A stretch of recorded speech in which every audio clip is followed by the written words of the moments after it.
When I first saw him, I was thinking, like, who is this old guy? As I'm sure, like, lots of other people do. The first time I saw him, I just kind of, like, looked up at him, and he was just this really, really tall guy. And I was just like, wow, this guy's, like, really tall. He's almost as tall as the ceiling. It just kind of freaked me out when I first saw him. The first day we met, I was very quiet and barely said, like, 2 words throughout the whole time we met. And I remember it was always very hard for me to try to say even your name, because I always try to just be like, just try not to say anything. And even after you told me that I can call you Greg for I think like 3 or 4 more meetings, I used to always keep calling you Mr. Kozad every time I saw you, because I got in the habit of doing that. You can call me that again if you want. I think Uno was always our main game, if I had to think back. I think even before Uno, the Uno cards were newer, we were playing with the old Uno cards. So I think Uno was always our thing. I can remember us playing dodge. Did we play I used to beat her at kickball? everything. I used to beat her at everything.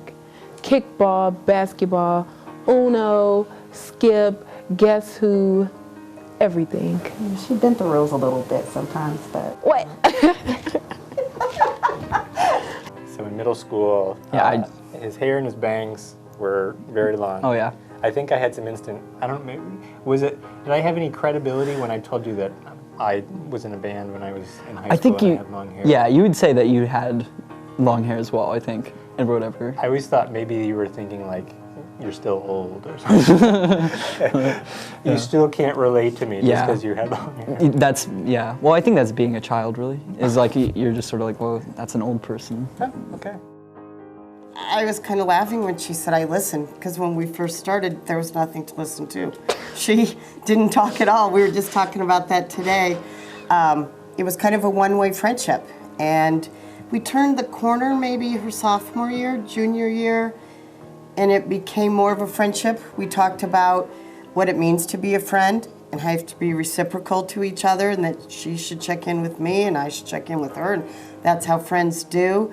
And I think that that's one of the most incredible things, that now we email and she checks in on me probably more than I check in on her, I'll be honest. And that's amazing. It took me from like being the kid who's like always getting in trouble and being bad to being a kid who was like actually good and trying to do better because they had an opportunity to spend time with somebody who would like praise them for it. She just helped me to slow down and take time to just get to know people and to listen. Because she didn't need me to say anything, she just needed to be heard, and I can do that. So she's helped me be more patient and understanding and just listen and realize that that's all people need sometimes. I don't know, when I was little, I had a lot of problems with my family, and I'm just glad that they gave her to me, because I don't know if I could have like gone through elementary school and middle school and like high school like that. So growing up, it was kind of hard, so I'm glad I had her. When I was at Leal Elementary School, I had a group mentor, and then ended up moving to a one-on-one. And he was a college student, so he ended up going back to school. The next one did the same thing. He ended up having to go back to school, or going back home after school. One of the guys that I was with, I was supposed to meet him at a banquet, and he never showed up. So that was like the hardest thing, because I didn't see him after that. And then I met Mitch, and so far we've been about five or 6 years. I felt like we got off to a good start with each other, and then in middle school, I think there were times where I felt like Shelby was probably wondering, why am I here? And, you know, we just stuck with it. Yeah. And we played Uno, and we just had our things that we went to, the go-tos that worked for us, like playing Uno, having lunch, and we stuck through the difficult times. And I think we've grown so much together. Michael's not a talker, and I naturally am.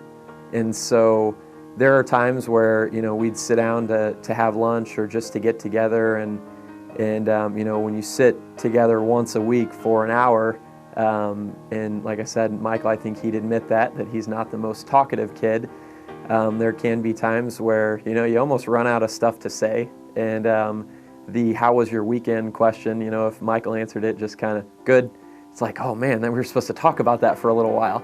I've definitely been discouraged multiple times over the years. You know, again, 9 years. Right.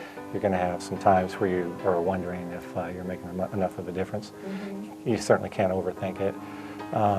But I guess the advice I would give other mentors would be to just remain patient and let them grow in all the ways that they're going to grow and need to grow. And just keep showing up every week. It seems like a basic thing to do, but just keep showing up, be consistent, and let them know you care about them, and everything works out. I think there was one point in time where I had problems at home, and I didn't know who to talk to or who to seek, and I think Dion was just there, or Ms. Webster was there for me, and I think something told me to go talk to her. And so from that moment when I was talking to her, I just felt, I guess, a spark where I immediately knew I could trust her and just confide in her. And then from there on, whenever I had problems, I just went to her, and then she would just help me through my problems and talk to me. I feel like we've talked about this before. You talk about so many more things. Just you begin to talk as soon as you get in the car, and tell me things about band practice and the rock band thing that you're doing right now, and Superman versus Batman and stuff. So yeah, I think that you have become more willing to be lively and to just talk. Yeah, I feel more open. Yeah. And that's a big deal. Yeah. I changed a lot because before I met with her, I hardly would, I wasn't an outgoing person. But then when I met her, it was like I was meeting my other half. And she made me happy, and I could go to her and tell her anything I had troubling on my mind. I was currently going to Urbana Middle School, but then, like you said, second semester of 6th grade, I moved to Tolono Unity. It was kind of different, because nobody at Unity had mentors. So every time me and John would meet, everybody would say who's that guy that you meet with during this hour? And I would just say, that's my mentor, John. He's a pretty cool guy. We just play games and we talk about life. She was just a friend to me, and then she turned into she my second mama. Let's just say that. She always there for me from the ups and downs when I had problems and stuff. And I can get good advice from her.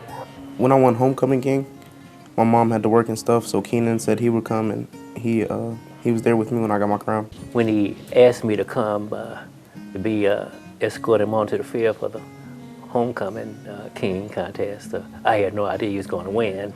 And we got out there, and they called his name, and I looked over at him, and I grabbed him on the shoulder. I just said, "Hey, Anthony, you should have told me you was going to win. I didn't worry about tux."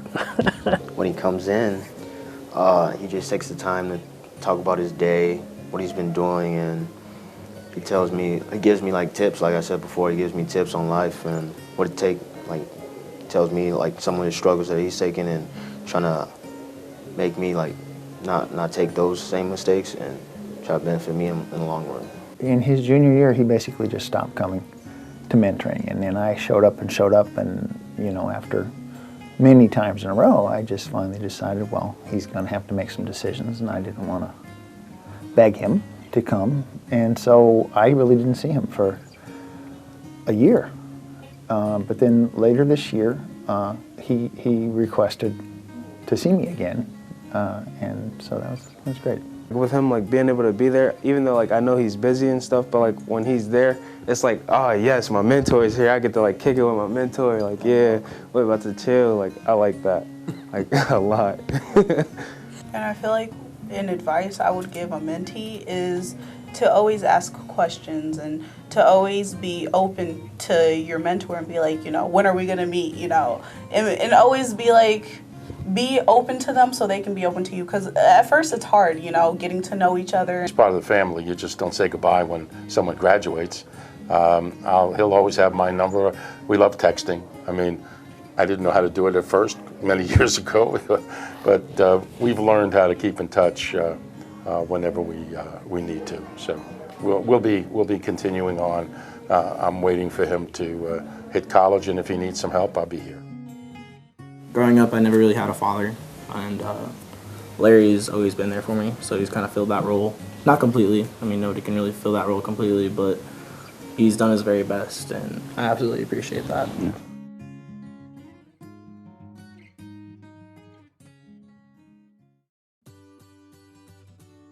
I call it Alicia Day now. Like when I know it's Thursday, I know it's Alicia Day, and people in my life know it's Alicia Day too, and they're just, tell Alicia I said hi, because they know that I'm going to see her later.